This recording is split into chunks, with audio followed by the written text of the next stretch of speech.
Is there such thing as a perfect work-life balance? Well, I've put a lot of work into it over the years, and I've been trying to work out this recipe. And today I've got a special guest on the show, which I'm super excited about. Ben from Rising Kings, who over the last 5 or 6 months has been working with me to actually help me bring that into my life. So, welcome, brother. Thank you, brother. Absolute honour. Oh, absolute honour for me, seriously, to have you on the show, and for me to actually experience your whole process. You know, as a business owner, you know, quite often, if you're like me, you become a business owner through trials and tribulations. I was a salesman, and then you start this business, and then all of a sudden, Jesus, I'm running a company with, 45 staff. And families coming, 2 kids, and all the rest of it. Yeah. And got to that 40s and was like, what's this all about? I feel like I'm getting pulled from pillar to post. Yeah. And then I come across you, mate. That's an interesting concept. Like, men who hit that age, like 35 plus, start to question, like, what are we doing this for? And a lot of the times I think we think in our own minds, it's like, oh, we're doing it for the family. But if you dig down really deep, really, are we doing this for the family? Yeah. And you got to understand that it's like part of it is for us as well, for our soul, for our growth. And it's interesting. It's hard. Like, you're juggling everything. Yeah. Business owner, family, like you said, young kids, mortgages, health. Yeah. It's not hard staying in, it actually is hard staying in shape once you go over that 40 mark. Well, that's what I found. We were 13 years down the track, and it was like, what else is out there? Is there a different way? So I guess for me, or for you, how did this come about, mate? Yeah. Because this program I think you made is just absolutely amazing. I think it's going to go beyond you. I think it's going to fall into a movement one day. But how did it come about? Yeah, man. So similar thing. I just found myself in a position, early to mid 30s, where I started questioning, like, what am I here for? Like, what am I showing up for? Why am I getting out of bed today? Why am I showing up in the business that I was showing up in? Now, the thing was, I was showing up well in business. I was not showing up well in my marriage. Yeah. Right? I was doing pretty good as a dad, but disconnected everywhere else. And I had no happiness. I had no fulfillment. I'm sitting there and I'm going, well, why am I putting all this effort into life if I can't find happiness, fulfillment, and connection? Something is wrong. And that led me on the path to where I stand now with the Rising Kings movement, which is, it is time to find what does it actually mean to be a middle-aged man in today's life, and how do you operate as that man, as an inspiration, as a leader, and become your true best self. So obviously you had this patch where you were like a bit funk, and then you decided, hang on, there's got to be something else out there. And you said you took this journey. What was the journey? What was the next step? First thing was around just awareness, like understanding that, you know what, I can be a better fucking husband. Like, that's the truth. Yeah. I can be a better dad. That's the truth. And then actually committing to that path and recognizing that this is my role here in life. Like, it's to serve my wife, it's to serve my children, it's to serve the wider community. It's now bigger than me. Yeah. Because a lot of us are striving. We're like, what's our purpose? Yeah. Why are we here? Yeah. And it's not just to make the dollars to bring home to put food on the table. There's a bigger role than that as men. And so that got me started going down that path. But I had to understand who I was, and I needed to get clear on who did I want to be.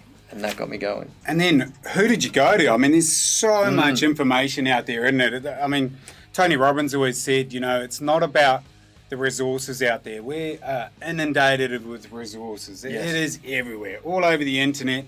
It's about the resourcefulness. So what did you do? Did you just, start researching things? Yeah, I kind of stumbled into it. I was explaining this to a close friend the other day. For me, I was all about productivity. It was all about output. It was still all about business at that point in my life. Yep. And I came across this program by a guy called Michael Burnoff, who was like, I will double your productivity. And I went down this productivity path because that's what I wanted. And all of a sudden it turned into this personal development program. And started asking bigger questions. And the number one question that changed my entire life was, if you had $10 million in your bank today, would you feel differently? And at first you go, of course, like it'll Yeah. solve all my problems. But then I started looking at it. So if I'm arguing with my wife, my question was, if I've got $10 million in my bank account right now, am I still having this argument? The answer was yes. The next day where I'm feeling like grumpy, pissed off, miserable, frustrated with the kids, I'm like, if there's $10 million in your bank right now, are you still grumpy, miserable, and pissed off? The answer was yes. And I'm like, something's wrong. Got it. Something needs to change. That's And huge, in Just myself. one magic question. Yeah, man. I haven't asked myself it, but that is such a cool question because Yeah. you're thinking, yeah, I'd be happy. I'll just buy another fancier jet ski Yes. or a faster plane or a helicopter and stuff. But it's still us going along that journey. It's just going to be a magnifier, isn't it? Yeah, and it just started to open my whole world up, like I was saying before, with awareness, which is really actually understanding, like, what is the bigger question that you need to dig in on? Yeah. Yeah. Wow.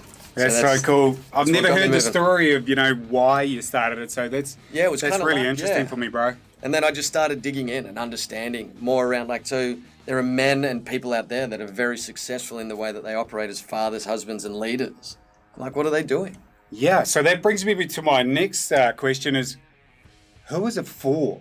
You've obviously got this targeted audience, and obviously it was me, the position I was in my life. So who is it for? Who's Rising Kings for? For all those steel pushers out there, running businesses and 100%. stuff. Yeah. Who is it for? And if you're middle-aged, like you're 35 plus, maybe you're married, maybe you got kids, maybe you run a business or you're in a leadership position, and deep down there's something that is just not satisfying you right now. Yeah. Like there's a level of unfulfillment. Yeah. There's something missing. You know that you're capable of more, but you like lost a little bit on how do I get to that position? How do you step up as your best self in your health, in your relationships, in your mindset, in your business? Yeah, I think that's where I got a bit with my leadership. I was 13 years down the track, and Luke and I were both, the leaders of the company, obviously. But in my gut, I just felt like the company had hit a ceiling because I had hit a ceiling. Yeah. And that's comes down to what we talked about earlier, which is around standards. Yeah. But what we do is we inject routine, structure, and discipline back into these men's lives. Because the thing is, everything that served you up until this point has served you well. That's why you're in the position that you're in, as a father, as a husband, as a leader. But the thing is, it's not serving you to that next stage. And this is where a lot of the guys get lost, because they're like, well, how do I get from where I am now? Because for the last 10 years, I've been grinding and hustling and building this kingdom, so to speak, in terms of how we're showing up. And now all of a sudden, it's like, I feel flat, I feel exhausted, I feel tired, I feel worn out. Things aren't going the way I want it to go. Yeah. That's where we come back and we say, okay, it's time to bring in standards, routine, structure, discipline, accountability, that brotherhood, bring all that back into that position to then inject in them. And also, too, it comes down to this self-worth. Like, deep down in your heart, like you guys watching, deep down in your heart, there's a higher level to play at. And so it's helping you step into that higher version of yourself, what we call version 2.0. Yeah, I love that.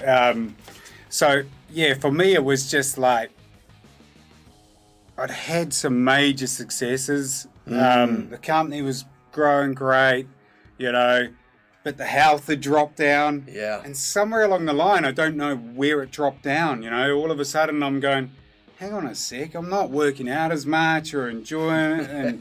And, still living along pretty well, but it was just the health, eating the rubbish, Yes. coming home exhausted at night, sitting on the couch, on the iPad, maybe, I don't watch TV, but just looking at things. And then it was like, hang on a sec, what? You'd be successful in these businesses.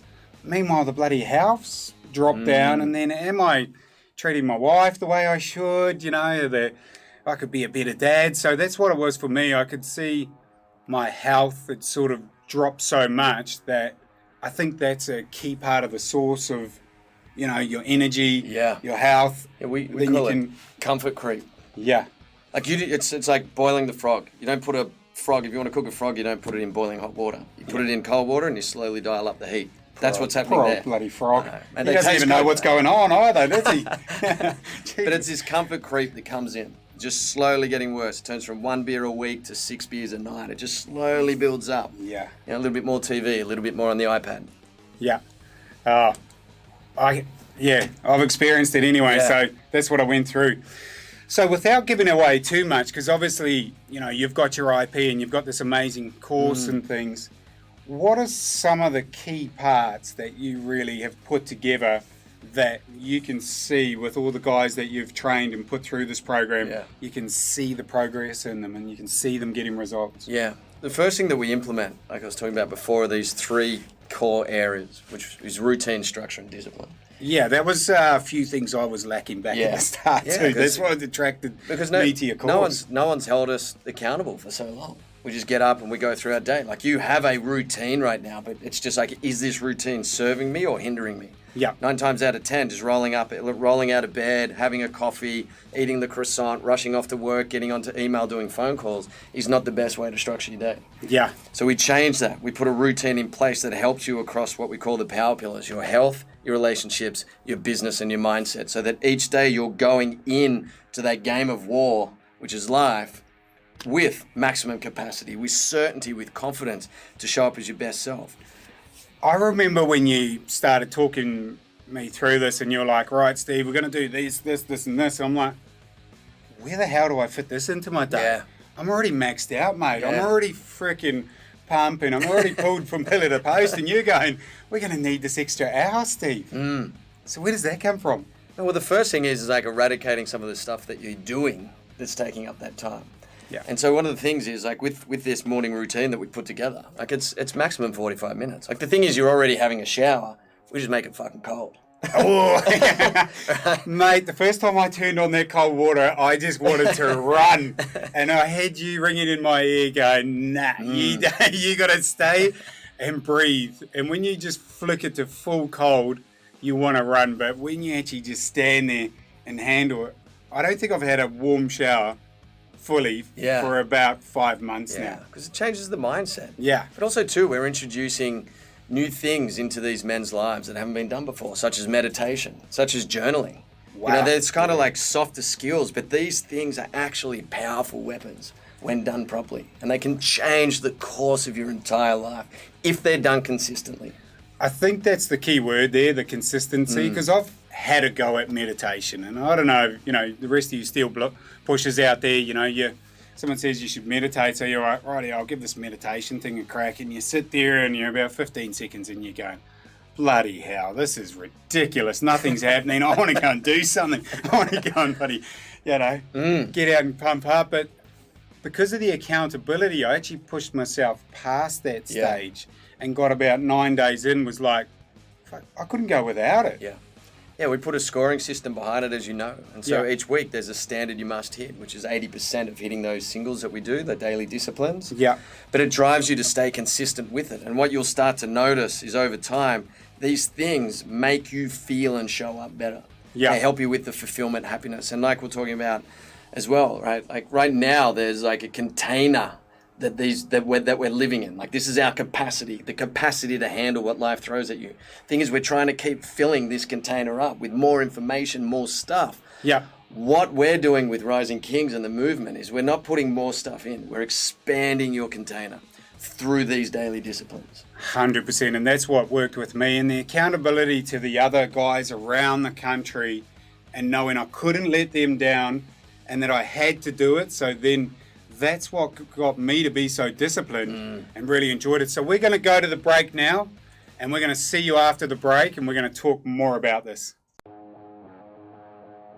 Hey, all you steel pushers out there, I just wanted to say a huge thank you to you all for the support that we've had over the show for the last 6 or 7 episodes. We're super excited about cracking on next year with some amazing topics. And don't know where Lyndon is today, but Ho, ho, ho, ho! Steel pushers, Steve. We're not done yet. We've got a Christmas episode special coming for you on Christmas Day. So be sure to tune in on YouTube again. We will get an episode out to you guys on Christmas Day, Steve. We had to go off with a big bang. Merry Christmas, Happy New Year to you steel pushers out there. that director's definitely got one over you, mate. Mate, don't mock the Santa. I can turn you into an elf just like that. What? That's the way. This is how we do it. It's Christmas, guys. Look, we've got a special episode coming for you Wednesday, Christmas Day. We're talking all about maintaining a digital presence during the holidays, making sure that your content stays uploaded, making sure that you keep your content fresh, keep it going, keep it consistent, making sure that you're in people's faces over that holiday period. So this show, we're going to do a little bit different in this one. We're actually going to get a heap of sales guys to sit around and have the conversation about keeping in touch with your customers over the Christmas break. We are going to pre-record a show for you and stream it on Christmas afternoon. So when you've finished your turkey, you can settle down and watch a decent half-hour show about keeping in touch with your customers over that Christmas break. Santa, can I get the presents ready? Yeah, of course you can. I'm going to take full advantage of this, make him work for me for a change. I'm just here to serve you, Santa, and get out and get the toys. That's my out good little to elf. all those steel pushers out there. All right, steel pushers, so make sure to tune in Wednesday, Christmas Day. We'll have some good content for you. See you then. See you then.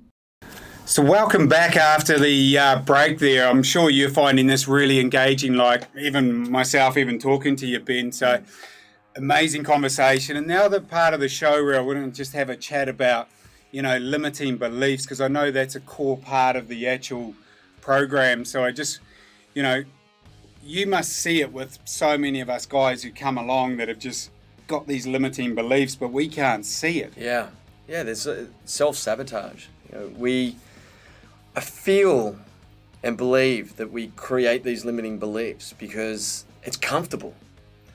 And we call it comfortable pain. Like almost, the analogy I use, it's like lying on a bed of nails. Like when you're lying on the bed of nails, yeah, right, as you know, yeah. the one that you've got at home there. When you're lying on the bed of nails, if you're lying on there long enough, it's still painful, but it's going to hurt a hell of a lot more to get off that bed of nails. Got it. And so what we're working with is there's a group of people who've rolled off the bed that are on the side that are saying, look, there's relief over here, but in order to get there, you're going to have to roll across that bed of nails. Now, limiting beliefs allows us to stay on that bed of nails because it's comfortable pain. But in order to change your life, in order to get what it is that you're looking for, you have to break outside that and you have to break through those limiting beliefs. Similar to what we went through at Code Black, right? Yeah, I mean, Code Black was an amazing experience for me. And what it was, we go, all these 10 people in the group, fly to Sydney. Ben set the whole place up for the whole weekend. You get there Friday, Arvo. Now, I don't want to give away too much, but, Army SAS stuff is involved, I reckon is the easiest way to explain it, where these guys will push you well and truly beyond what you actually think is humanly possible. And I had a moment where, I had a 40 kg sandbag, and I hadn't picked up a 40 kg sandbag possibly ever in my life, but definitely not before the car accident. I had a car accident 10 years earlier than this, and I was carrying the sandbag, and then I just realized, fuck, I could actually do it. Yeah.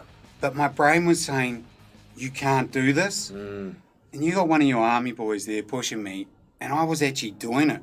And then I just realized, holy shit, it's this limiting belief that I've had and for a long time. So it was a huge moment for me, and I think it's changed my life forever. Awesome. Yeah, because if you once you start breaking through these, like that's through the physical, but then you can apply it. Like where is this happening in my marriage? Yeah. Where is this happening in your business? Yeah. Right? Where is this happening in your health, in your mindset, like all these other areas of life? Because once you break one, you're like, hang on a second. Well, that's what I did. Yeah. I started questioning the other ones. Yes. Because that was like gospel in the past. If I said something, that's what it was.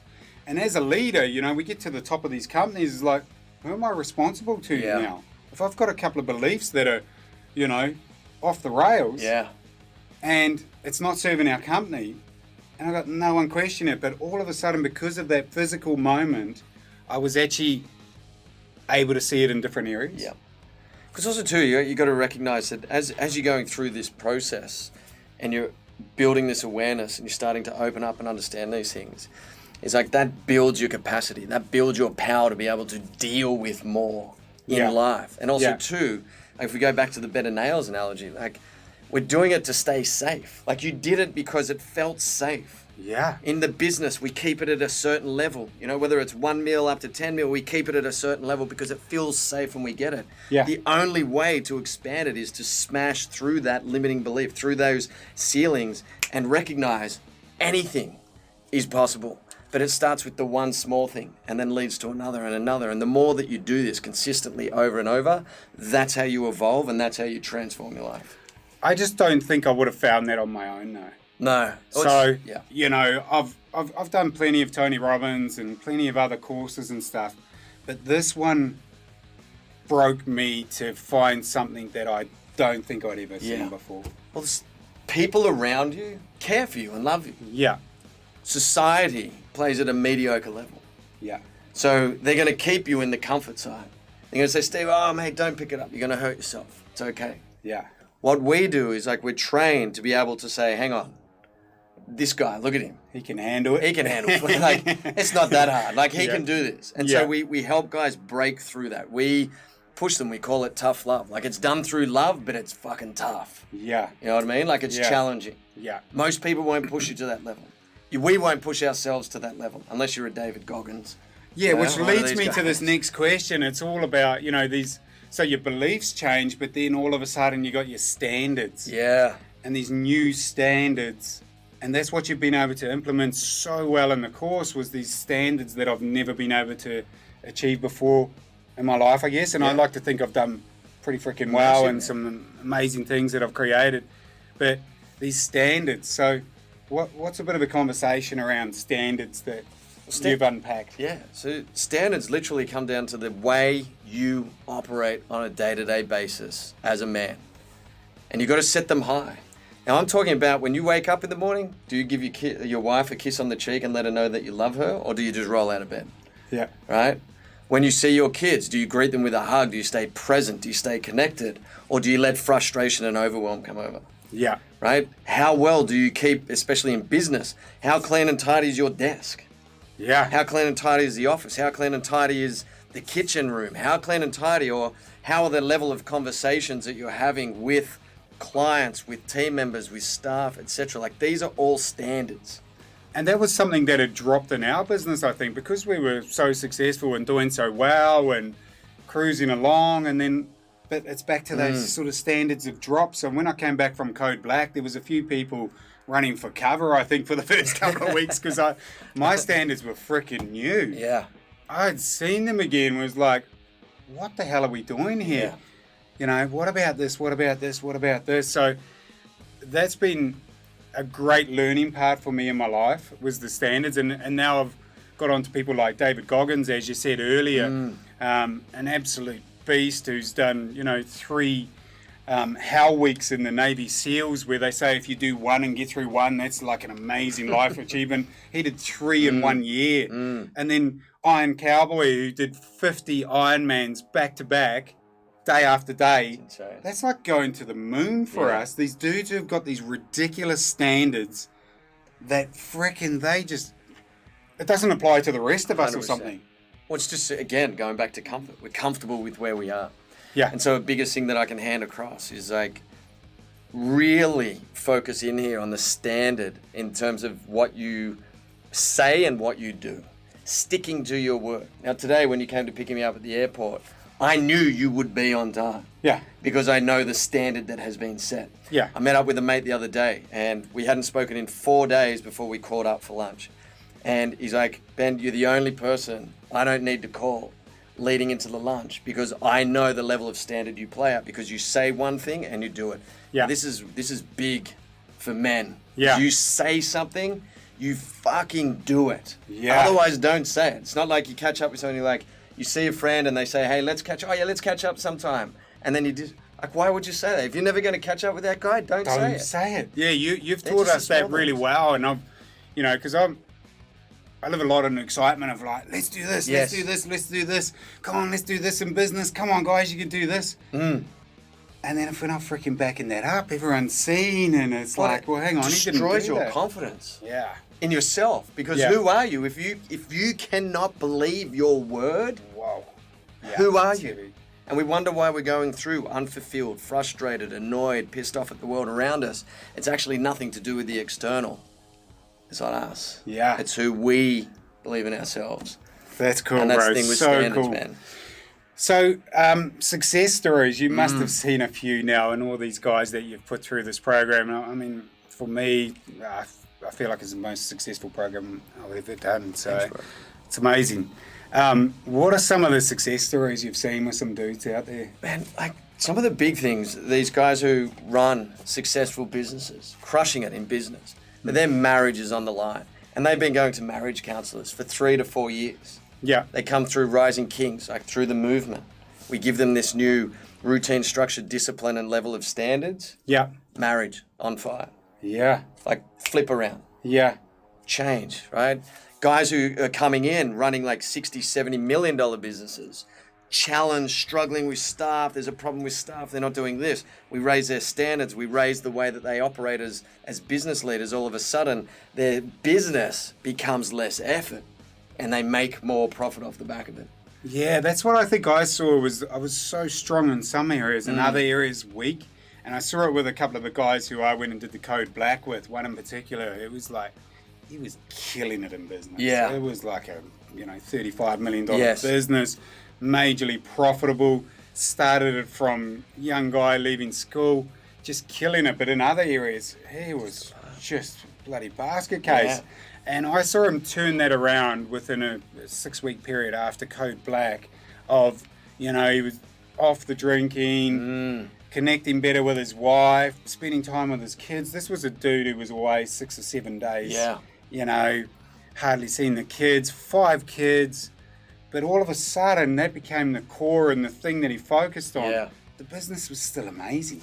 And the big thing too is around self-belief and self-worth. Yeah. And that's an underlying current that happens. Like when you go through COVID, all of a sudden you go, hang on, I fucking got this. Yeah. I can do this. I am enough. I am great enough.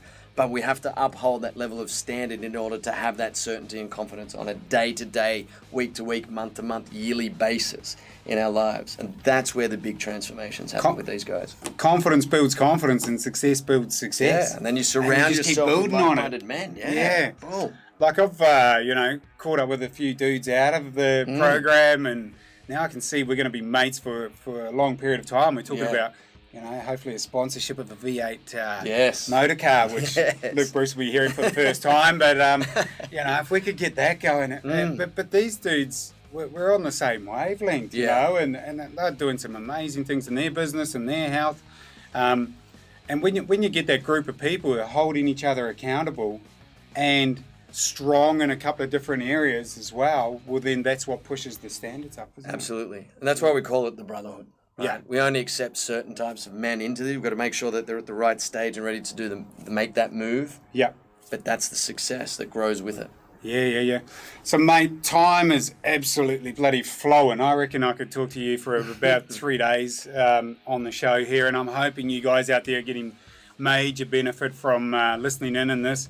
In summary, I loved Ben's analogy of the big container, because I thought the container was as big as it got already. Yeah. And then to expand that out and to actually have this power hour in the morning, which felt like it gave me a far bigger container. Just amazing. Limiting beliefs versus believing bigger. As we said, success builds success and confidence builds confidence. The more you do it and the more you build, the more it keeps getting stronger. And then that support crew around you. We celebrate our successes. I think we're very good at doing that, aren't we? And the meetups once 100%. A week on Zoom. It's easy to not give yourself the gratitude for the amazing successes that you have each week. Yeah. So we've got to get good at changing that pattern in ourselves. Yeah. And I think that's been a good one too, because it wasn't just the wins and successes, it was the hard stories that we're all learning from. Someone's going from it. Yes. The other 10 guys are learning from it. Yeah. From me, it's a huge thank you to you. It's for all the guys out there that, maybe think there's something more. I'd urge you, whether it's Ben's program or some other program, to go and, to get help. Sometimes business at the top can be pretty lonely, even in being hugely successful.